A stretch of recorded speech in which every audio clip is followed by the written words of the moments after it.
him. So, oh well. No worries. phone.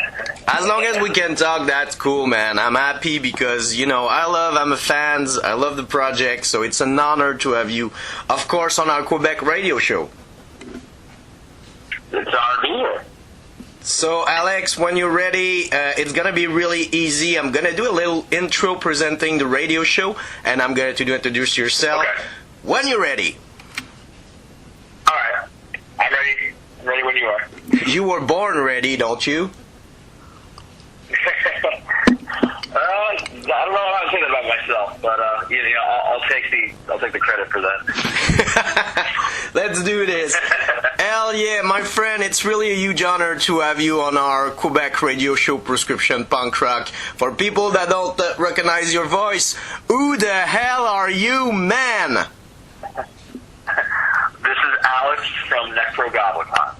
Alex, it's cool to have you. I'm a huge fan of the project. I remember I discovered that band when I was at Heavy Mtl in 2014, and my friends wanted to eat, and I was not angry. I was angry for music, so I said, let's go eat, guys. I'm gonna catch that band, and I'm seeing theirs. I think there's a goblin on the stage, and I went to see the show, and it blew my mind. The energy. There's always something on the stage, and the music is so intense. And fast forward to I think 3 years ago, you came back to Heavy Mtl, and the experience and everything. I saw the band that grow up and are one of the most potential headliner of your generation. But for people in Quebec that maybe not aware or know the name, how that crazy project started up. We started in 2006. Well, when I say we, the project started in 2006 between the two co-founders, Nikki Kalan and Tim Leakovetsky. I joined in early 2007, like January, February, and it was just intended to be this fun little project that I don't think anyone ever knew would get to this point. It was kind of a joke. It was like, let's make a catchy album about goblins.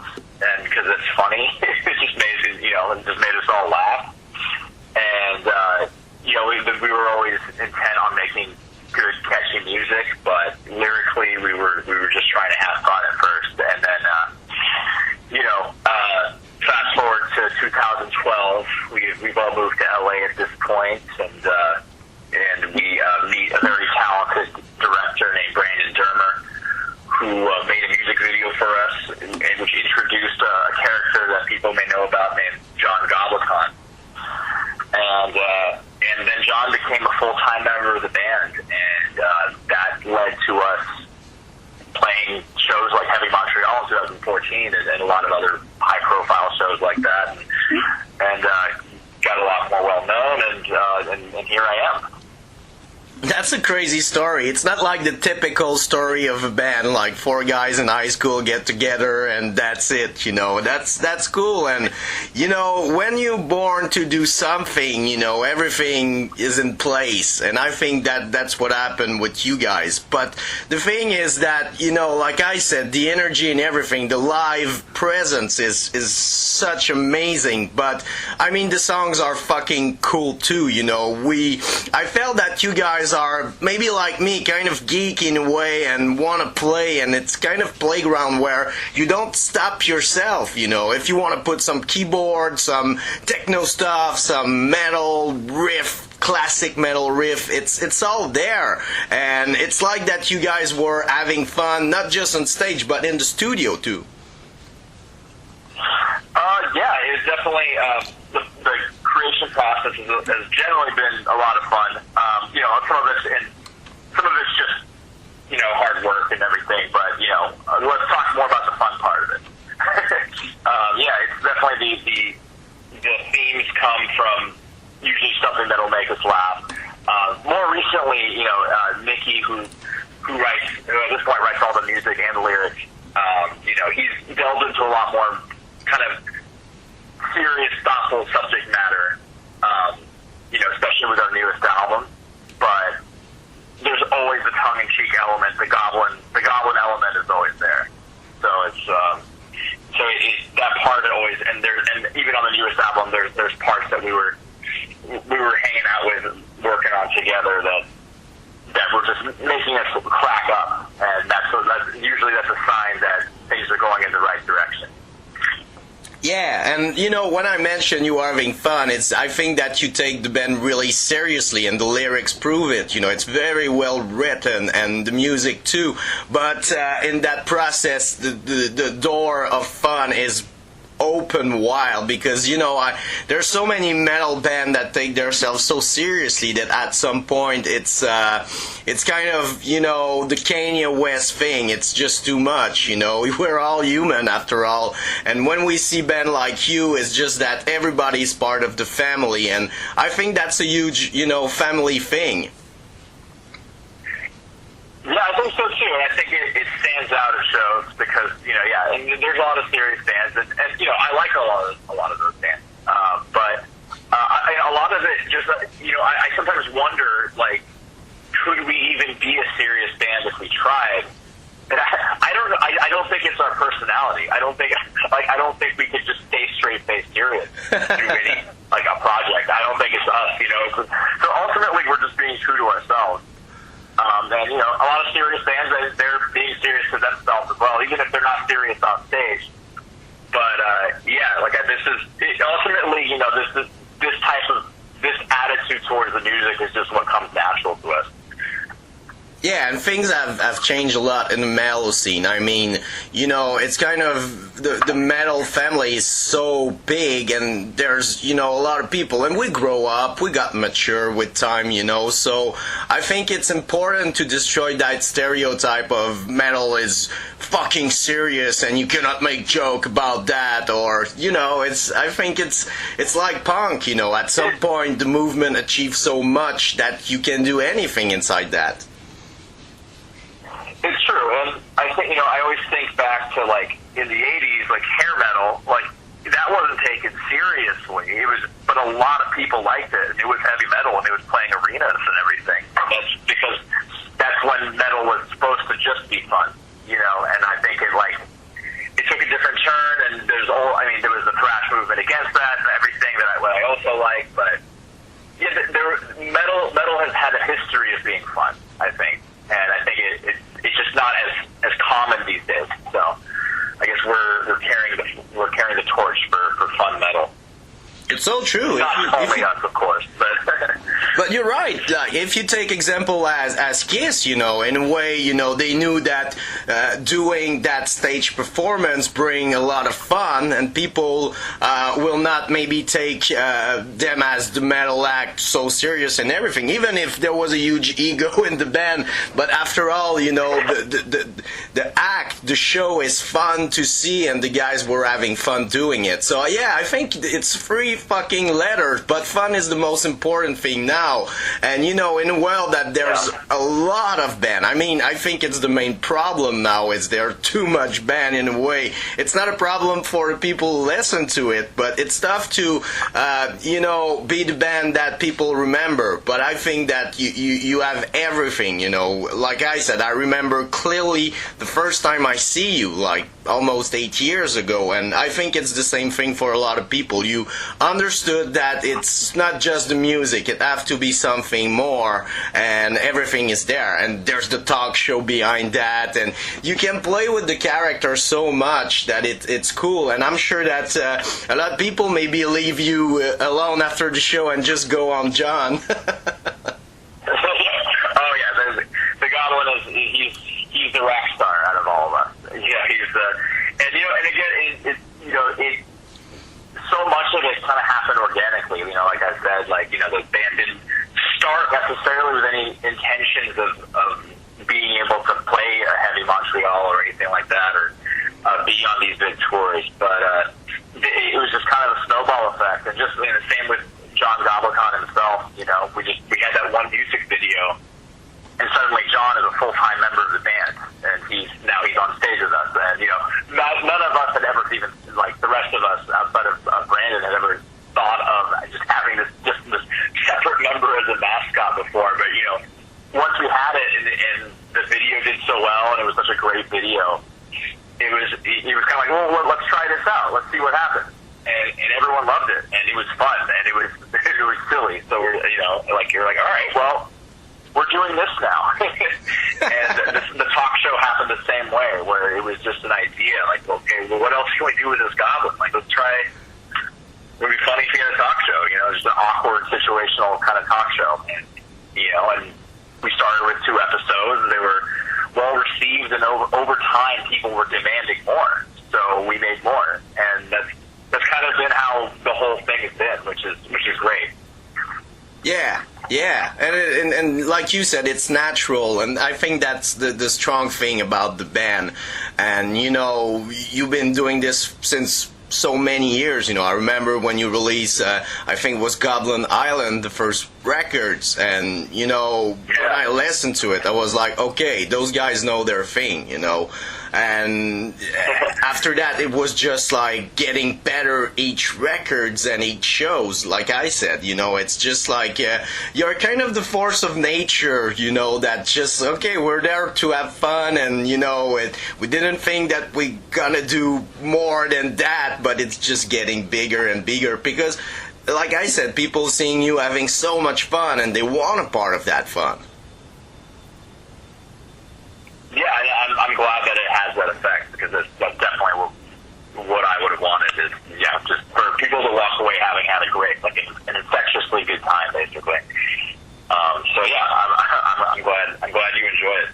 And you understood, that video is important. A lot of bands were like, okay, MTV's done, so what's the point of doing, a video? But you're proof that, people want to see something visual, that it's, like I said, it's more than just the songs. It needs to be a kick-ass artwork, it needs to be a kick-ass video. But everything was in place, and I think that really helped, like you said, getting more people, because I did. I've got people in my drinking beer in my house, and like, look at that video, and they blew their mind, like, that's crazy. It's like a smaller movie with a crazy soundtrack behind it for a couple of minutes.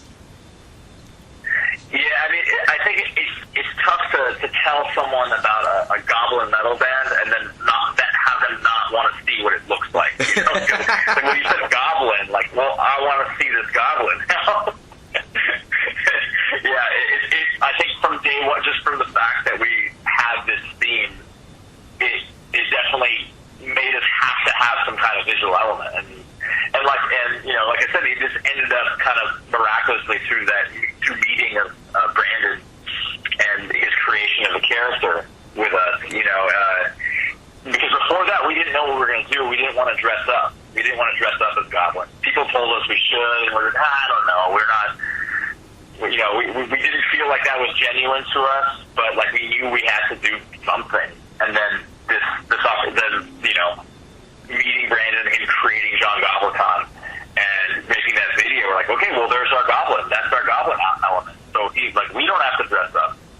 John Goblikon is here, and he's the goblin. So it was kind of a perfect solution to the situation we were in, was trying to convey this all visually. Yeah, and maybe that would be like too much everybody dressed as a goblin. You're right. And, in a way, you save yourself some fucking more wet when you're like at the Montreal, like it's 30, 40 degrees Celsius outside, and he's sweating his life, and you're like, phew, I'm not in John pants, I'm happy. Totally, yeah. And ultimately, I think we have fun, but we don't get too getting lost in theatrics. It's more about having it's more about fun than theatrics. So it's more about just a bunch of dudes and friends. Just one of them happens to be a goblin, and that's what we that angle resonates with us a lot more than if we just all dressed up and we all convinced everyone on stage that we're all goblins, and we have some kind of lore behind us, and there's a big story. That's been done before, and that's been done way better than we could ever do it. So I think this way definitely works best for us.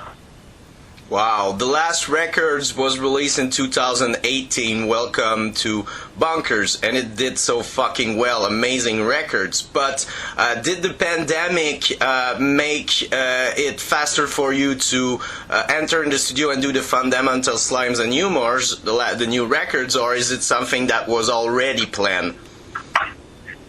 It was already planned. It actually, the pandemic was timed pretty well with our schedule.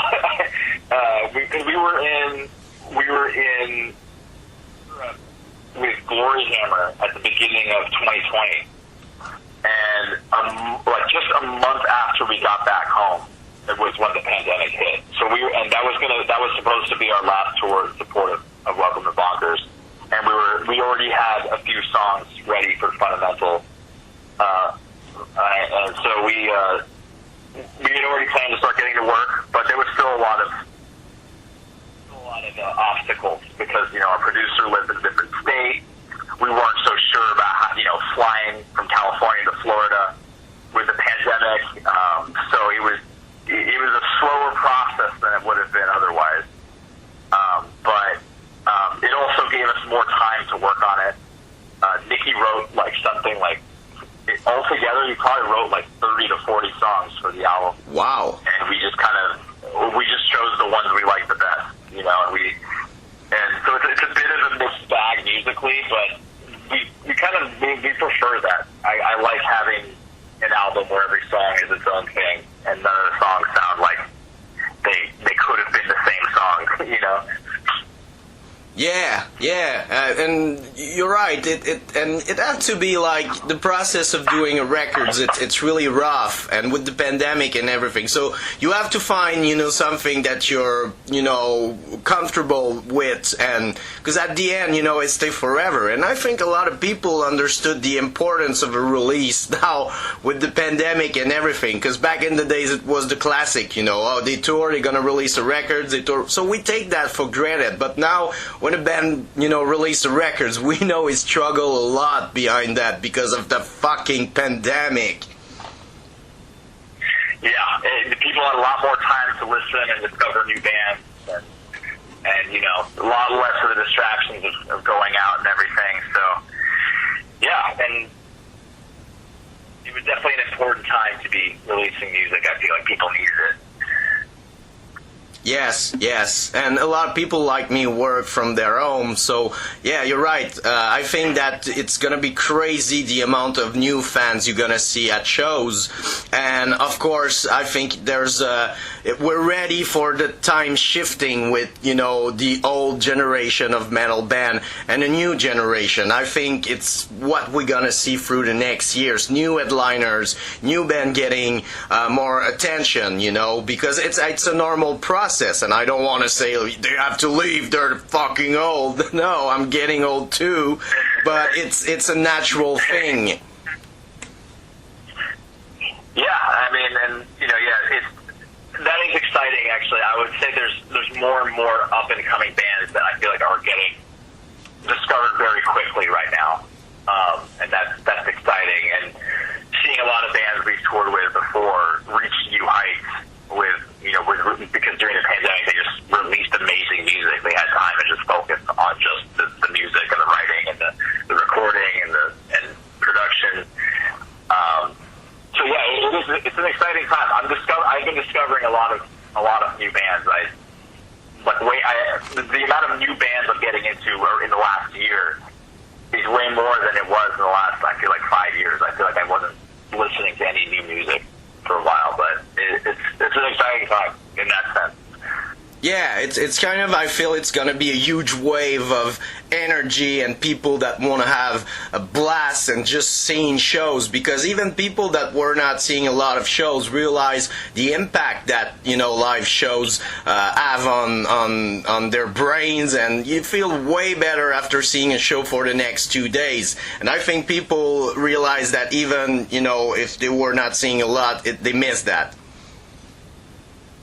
Oh yeah, and I even missed it too. I was a little bit. I was kind of over concerts for a long time because you tour so much, and then there's just in LA there's shows all the time, and but when everything came back, I was like, I want to go see my old favorite band, from when I was younger that I stopped seeing because I got so over it, So it like kind of the time away kind of it made me want to expose myself to it again, and it made me miss it. We miss you here. I really hope we're gonna see you around, of course, Canada and Quebec and Montreal for the Fundamental tour. Yeah, I hope we make it out there too. I know we're not hitting anywhere outside of the U.S. with Florida this summer, but I'm hoping in fall we can hit those because I know Montreal and Toronto specifically have been great to us every time we played there, so we don't want to miss that. So, with the record release on April 1, did a lot of people write you, is this a joke today because we're April 1st? Yeah, a lot of people thought that we weren't going to actually release the album that day. Which is funny because, I thought the ultimate joke would be to release it, to just be completely serious and actually release it on April 1st. But, people were sort of like, oh, you actually put it out. Okay, we thought you were kidding. So, people actually got an album. Yeah, and a lot of people were like, yeah, they ain't gonna release it. It's Necro, it's a joke. And then, oh fuck, they release it. Joke's on you now. See, I always thought it'd be funny if Meshuggah was the one joking. Yeah. Meshuggah didn't put it out on Friday. Did you listen to it? Did you listen to it? It blew my mind, man. That record. I did listen to it. Yeah, I like it. I like it a lot. I think it sounds awesome. There's a couple songs on there that I gotta listen to it a few more times. But there's a couple songs on there that might be in my top Meshuggah songs. So yeah, I dig it. Yeah, it's such a it's kind of prog band in a way because they bring so much to the scene, and every musician that love metal love that band because of the riff and how original they are, so yeah, it's a masterpiece, and yeah, there's so much stuff in it. But I think it's the same for you. That's the so cool thing about the pandemic. I think band had more time on their end, so the album is amazing. I had a blast listening to it. Don't skip a song. It's the whole thing. Thank you. I'm glad you dug it. And what's the best way for people that want to buy merch, that don't want to wait you on tour and want to buy merch now? What's the best way to directly encourage you guys? So our merch store is districtlines.com/Nekroglobikon. You can also, if you go on any of our social media and you click the link, it'll just take you to it. You don't have to remember that URL. And if you want to just listen to the music, streaming is definitely the easiest way. It doesn't make us the most money, but it's the easiest, and I use it too, so I understand.